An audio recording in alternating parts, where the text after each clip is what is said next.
ಯಾರನ್ನೇ ಆರೋಪಿತರನ್ನ ಬಂಧನ ಮಾಡಿದಾಗ ಕುಟುಂಬಸ್ಥರಿಗೆ ಮಾಹಿತಿ ಕೊಡಬೇಕು. ನಿಮಗೆ ಏನಾದರೂ ಖಂಡಿತವಾಗ್ಲೂ ನಮ್ಗೆ ಏನು ಮಾಹಿತಿ ಇಲ್ಲ. ಅವರು ಆರೋಪ ಮಾಡಿದ್ಮೇಲೆ FIR ಹಾಕಿದ್ಮೇಲೆ FIR ಕಾಪಿನ ಸಬ್ಮಿಟ್ ಮಾಡಿ ಅಟ್ಲೀಸ್ಟ್ ಸ್ಟೇಷನಲ್ಲಿ ಇಟ್ಕೋಬೇಕು. ಅದವ್ರ ಡ್ಯೂಟಿ. ಸ್ಟೇಷನಲ್ಲಿ ಇಟ್ಟರೆ ಅಟ್ಲೀಸ್ಟ್ ಏನೋ ನಮ್ಗೆ ಅನ್ಸುತ್ತೆ ಸ್ಟೇಷನ್ ಇದ್ದಾರೆ ಸೇಫ್ ಅಂತ. ಅವರು ನಾವು ಮನೆಗೆ ಕಳಿಸ್ತೀವಿ ಸೇಫಾಗಿ ಎಲ್ಲೋ ತಲುಪಿಸ್ತೀವಿ ಅಂತೇಳಿ ಇಡೀ ರಾತ್ರಿ ಸುತ್ತಿಸಿದಾರೆ ಅಂದರೆ ಇದಕ್ಕೆ ನಾವು ಯಾರನ್ನ ನ್ಯಾಯ ಕೇಳಬೇಕು? ನಾವೇ ಕೇಳಕ್ಕಾಗಲ್ಲ ಅಂದಾಗ ಇನ್ನು ಸಾಮಾನ್ಯ ಪ್ರಜೆಗಳು ಹೆಂಗೆ ಈ ಸರ್ಕಾರದ ಬಗ್ಗೆ ನಂಬಿಕೆ ಇಟ್ಕೊಳಕ್ ಸಾಧ್ಯ? ಯಾವುದೇ ಇನ್ಫಾರ್ಮೇಶನ್ ನಮಗಿಲ್ಲ. ನಾನು ಹಿಂಗೆ ನಮ್ಮ ವಾಟ್ಸಪ್ ಗ್ರೂಪಲ್ಲೋ ಅಥವಾ ಟಿವಿಲಿ ಏನು ಬರುತ್ತೆ ಅದನ್ನು ನಾನು ಹಾಗೆ ನೋಡಿದ್ದು. ನಾನು ಮಂಗಳೂರಲ್ಲಿ ಇದ್ದೆ.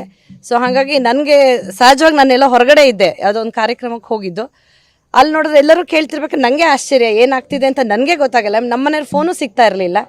ಸೊ ನನಗೆ ಎಷ್ಟು ಆತಂಕ ಅಂತಂದರೆ ಸಹಜವಾಗಿ ಅವ್ರು ಏನು ಹೇಳಿದ್ದಾರೆ ಅಂತ ಅದಕ್ಕೆ ಅವ್ರು ಕೌಂಟ್ರ್ ಕೊಟ್ಕೊಂಡು ಅದಕ್ಕೆ ಅವ್ರು ಮಾಡಬೇಕು. ಅಲ್ಲಿ ಉತ್ತರ ಕರ್ನಾಟಕದಲ್ಲೇ ಅವ್ರದ್ದೇ ಅಧಿಕಾರ ಇದೆ, ಸಹಜ ಎಷ್ಟು ದಬ್ಬಳಿಕೆ ಮಾಡ್ತಾರೆ, ಇಲ್ಲ ಅಂತಲ್ಲ.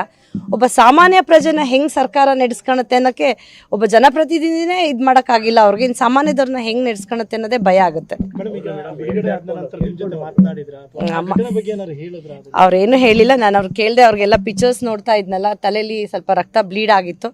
ಸೊ ಅದಕ್ಕೆ ನಿಮಗೆ ಅದು ಟ್ರೀಟ್ಮೆಂಟ್ ತಗೊಳ್ಳಿ ಅಂತ ಹೇಳಿದೆ. ಸೊ ಇಲ್ಲ, ಇವಾಗ ದಾವಣಗೆರೆ IBL ಎಲ್ಲ ಇದ್ದೀರಿ. ನನಗೆ ಅಶೋಕ್ ಅಣ್ಣನೂ ಮಾತಾಡಿದ್ರು, ಆಮೇಲೆ ನಮ್ಮ ರಾಜ್ಯಾಧ್ಯಕ್ಷರು ನನ್ನ ಜೊತೆ ಮಾತಾಡಿದ್ರು. ನಾವೆಲ್ಲ ಇದ್ದೀವಿ ಅಕ್ಕ ಅಂತ ಧೈರ್ಯ ತುಂಬಿದ್ರು. ತುಂಬ ಖುಷಿ ಆಯಿತು. ಸೊ ನಮಗೇನು ಸಮಾಧಾನ ಅಂದರೆ ಎಲ್ಲರೂ ಅವ್ರ ಜೊತೆ ಇದ್ದರು. ನಮ್ಮೆಲ್ಲ ಹಿರಿಯ ನಾಯಕರುಗಳು ಇದ್ದರು, ಪಕ್ಷದ ಕಾರ್ಯಕರ್ತರುಗಳಿದ್ದರು. ಹೆಚ್ಚಾಗಿ ಎಲ್ಲದಕ್ಕಿಂತ ಹೆಚ್ಚು ಏನು ಅಂತಂದರೆ ನಮ್ಮ ಮನೆಗೆ ಸಹಜವಾಗಿ ಎಲ್ಲರೂ ಬರ್ತಾರೆ. ಕಾರ್ಯಕರ್ತರು ಅಂದರೆ ನಮಗೊಂದು ಶಕ್ತಿನೇ. ಅದು ನಮ್ಮ ಚಿಕ್ಕಮಂಗ್ಳೂರಲ್ಲಿ ಕಾರ್ಯಕರ್ತರೇ ನಮಗೊಂದು ದೊಡ್ಡ ಶಕ್ತಿ. ಯಾರಿದ್ದಾರೋ ಬಿಡ್ತಾರೆ. ಈಗ ನಾನು ಇಡೀ ದಿನ ಇರಲಿಲ್ಲ ನಿನ್ನೆ. ಸೊ ನನ್ನ ಮಗನ ಜೊತೆ ಅದೇ ಹೇಳ್ತಮ್ಮ, ಎಲ್ಲರೂ ಬಂದು ಕೇಳ್ತಾ ಇದ್ದಾರೆ ನಿನ್ನನ್ನು.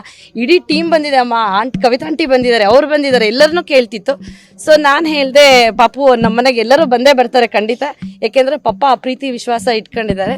ಸೊ ಅದರಲ್ಲೂ ಹೆಣ್ಮಕ್ಳು ಎಷ್ಟು ಧೈರ್ಯವಾಗಿ ನಮ್ಮ ಮನೆಗೆ ಬರ್ತಾರೆ ಅಂತಂದರೆ ಎಷ್ಟು ರಾತ್ರಿ ಇದ್ರೂ ಬರ್ತಾರೆ. ಆ ಭಯ ನಮ್ಮಲ್ಲಿ ಇಲ್ವೇ ಇಲ್ಲ. ಯಾಕೆಂದರೆ ನಮ್ಮ ಮನೇಲಿ ಒಂದು ಕೆಲಸ ಮಾಡೋ ಹುಡುಗಿನೂ ನಮ್ಮ ಮಕ್ಳು ಏನಾದರೂ ಏಕವಚನದಲ್ಲಿ ಕರೆದ್ರೆ ಅವ್ರು ಹೆಂಗೆ ಕರಿಬೇಕು, ಭಾಷೆ ಮೇಲೆ ನಿಗಾ ಇರಲಿ ಅಂತ ಪ್ರತಿ ಸಲ ಅವ್ರ ಮಕ್ಳನ್ನೇ ಎಚ್ಚರಿಸ್ತಾ ಇರ್ತಾರೆ.